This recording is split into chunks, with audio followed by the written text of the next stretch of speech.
You're starting an art club, Lottie? I'm trying to, but so far the response has been... less than enthusiastic. Some seem interested in picking up a brush, but the second I mention researching the Hogwarts portraits, their eyes always glaze over. You just have to show them how interesting it can be. Know of any portraits with tragic backstories, depictions of unsung heroes? Come to think of it, yes. If you're not too busy, could I take you on the rounds to get your feedback on a few options?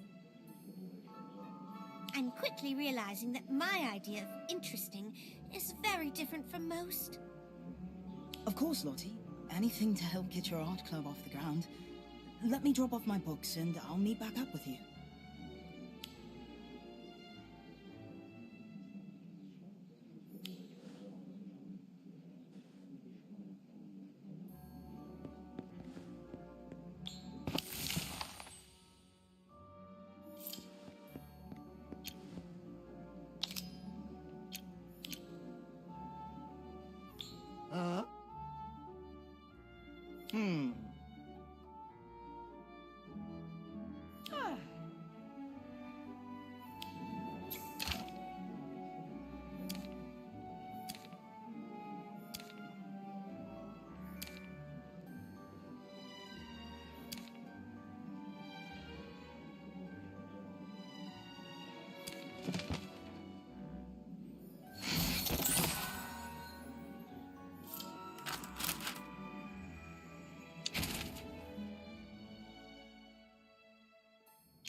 Hey, I see you here.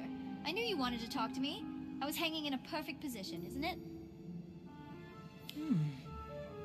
During the day, I can see the students coming and going. Sometimes, we would also see a few little urchins at night.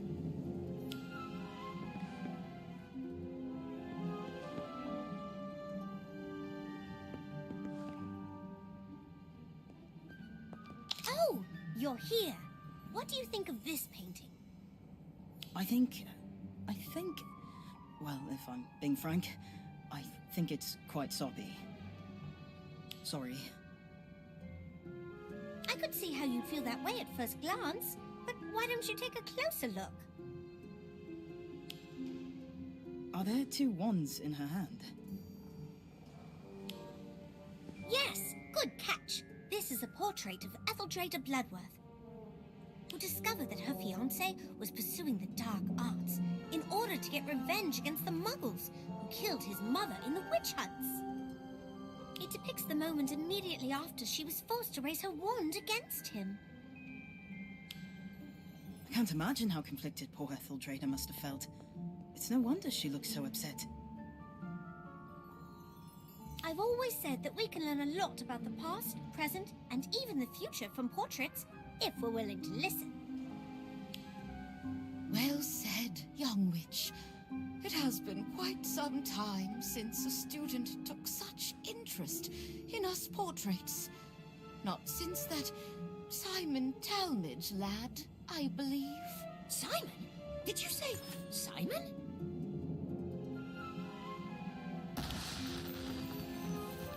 Gosma, you know who Lady Etheldreda's talking about? Oh, yes, we're the best of friends. Or rather, we were 183 years ago. Oh, for some reason, everyone tends to suddenly remember stuff they have to do when I come around. But not Simon. We talk and play for hours. I even showed him my third favorite hiding spot. The one hidden behind the painting of... Wait a moment. Did you say there's a secret room behind a painting? Not just a room, a whole corridor full of them.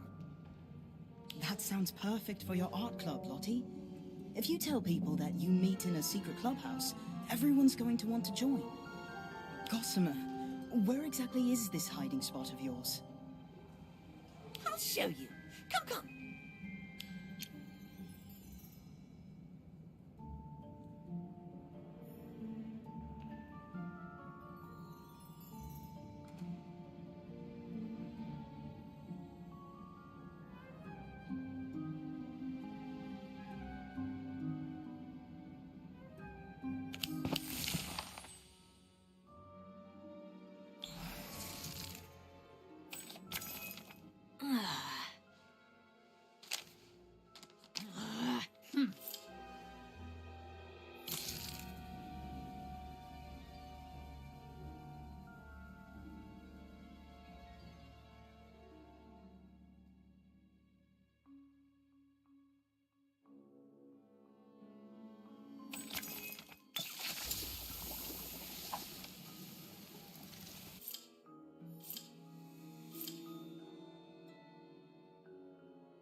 Get your finger off of me.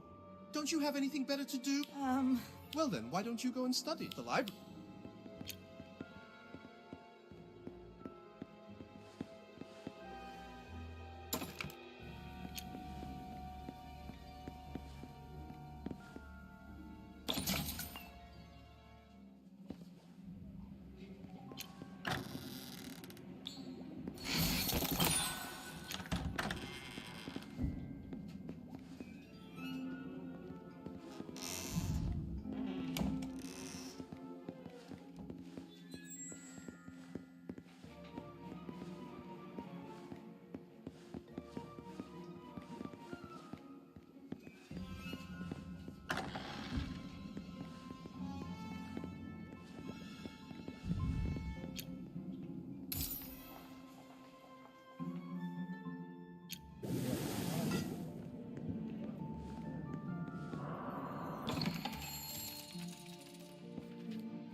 This is it!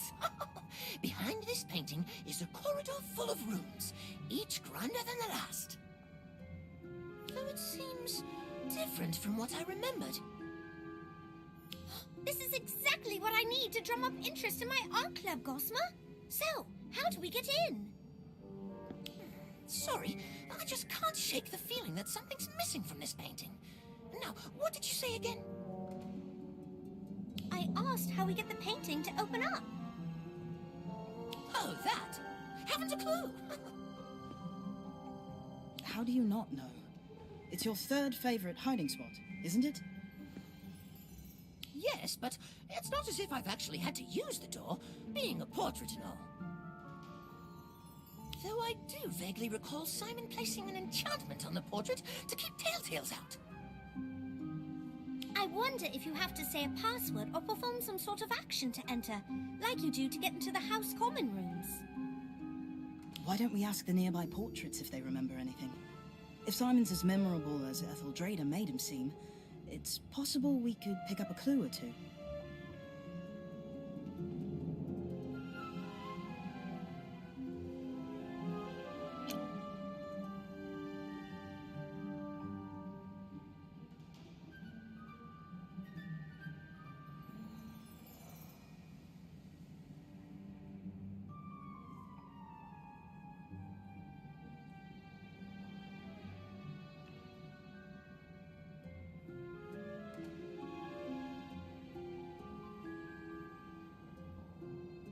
Yes! Simon Talmadge and his friends came here often. A rather eclectic lot, if my memory serves.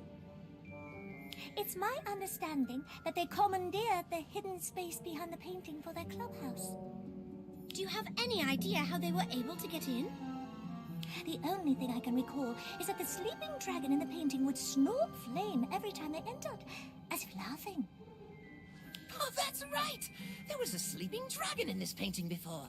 Simon added it to this otherwise boring old landscape. I can't believe... Simon Talmadge? I always thought the boy was a bit off. Once, I caught him staring at the painting you're talking about. He kept mumbling the Hogwarts school motto, Draco Dormiens Nunquam Titilandus, over and over to himself. I thought he had gone mad. I cannot say I was surprised when I heard what had happened to him. What do you mean, what had happened to him? Oh, excuse me. I think I heard someone calling my name.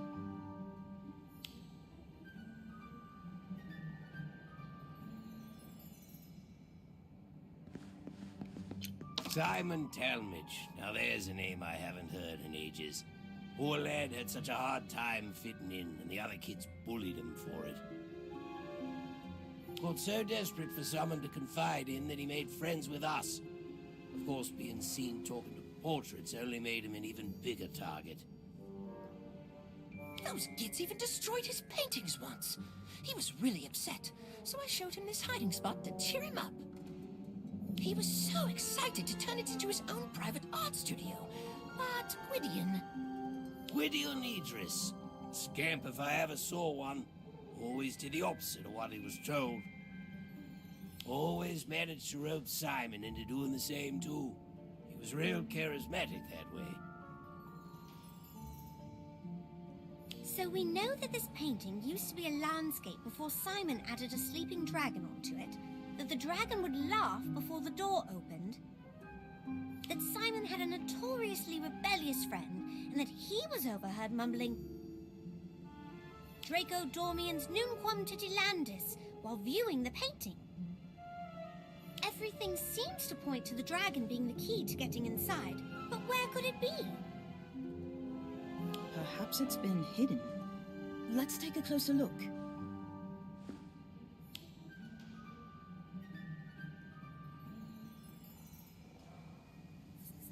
Oh, oh, the sleeping dragon's back. but unfortunately the passageway's still locked. What do you think we should do next? One of the portraits reported hearing Simon repeat Draco Dormiens Numquan Titilandus over and over. Sounds enough. Draco Dormiens Numquan Titilandus. Draco Dormiens Numquan Titilandus. Maybe you're not saying it right. Oh, the sleeping dragon's back. But unfortunately the passageway's still locked. What do you think we should do next? If I had to guess, I'd say we probably need to wake the dragon up. Gossamer. Oh, why me? Is it because I have the sort of cheery, upbeat voice that people love to hear first thing in the morning? Rise and shine, you overgrown lizard! You've got sheep to pillage and villages to burn to the ground! Maybe I should just slay the dragon instead. I am a knight, after all, and it is our duty to rid the world of foul beasts. Oh, the sleeping dragon's back! But unfortunately the passageway's still locked. What do you think we should do? Draco Dormiens Numquan Titilandus translates to never tickle a sleeping dragon. Knowing and that he had a rebellious streak, I think the key to opening the door is to do the exact opposite of what the motto advises. In other words, we need to tickle the dragon. It worked! You're so clever. Agreed. Nice thinking. Well, what are you waiting for? Let's go in!